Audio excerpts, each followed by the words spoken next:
नमस्कार मित्रांनो, बागायती चॅनल आपल्या सर्वांचे हार्दिक स्वागत आहे। आज आपण बघणार आहोत की ज्यावेळेस दानाचं खूप महत्त्व आहे आणि त्यामुळे पुण्याची प्राप्ती होते।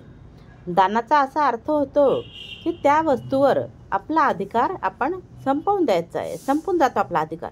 परंतु हिंदू धर्मग्रंथामध्ये अशा काही गोष्टी वर्णन केल्या आहेत की ज्या गोष्टी दान केल्यामुळे आपल्याला त्रास होतो, आपल्या जीवनामध्ये अडचणी येतात, त्या वस्तू आपण दान करू नये। तेच आपण आज बघणार आहोत। जाणून घेऊया मग काय आहे ते। चला तर मग सुरू करूया व्हिडिओला।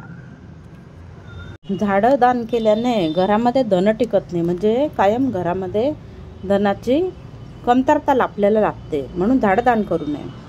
तसंच नकली व धारदार वस्तू म्हणजे चाकू, विळी वगैरे असे वस्तू दान केल्यामुळे काय होतं, घरामध्ये ताणतणाव वाढतो।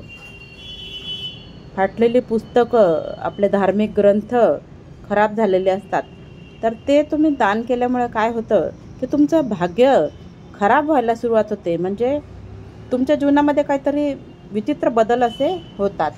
आता वापरलेलं जे तेल असतं पण त्याचा काहीच उपयोग नसतो, आपण तळण वगैरे करतो, तर ते तेल जर कधी तुम्ही दान केलं तर त्यामुळे तुम्हाला अशुभ फळांची प्राप्ती होते।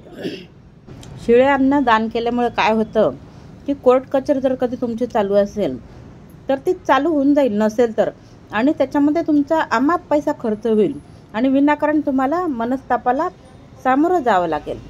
स्टीलची भांडी ज्या वेळेला तुम्ही दान करता त्यावेळेला तुमच्या घरातील सुखशांती नष्ट होऊन जाते, म्हणून स्टीलची भांडे कधीही दान करू नये। माहिती आवडली असेल तर चॅनलला लाईक करा, शेअर करा आणि हो, व्हिडिओला कमेंट देखील करा की व्हिडिओ तुम्हाला कसा वाटला। चॅनलला सबस्क्राईब करायला विसरू नका।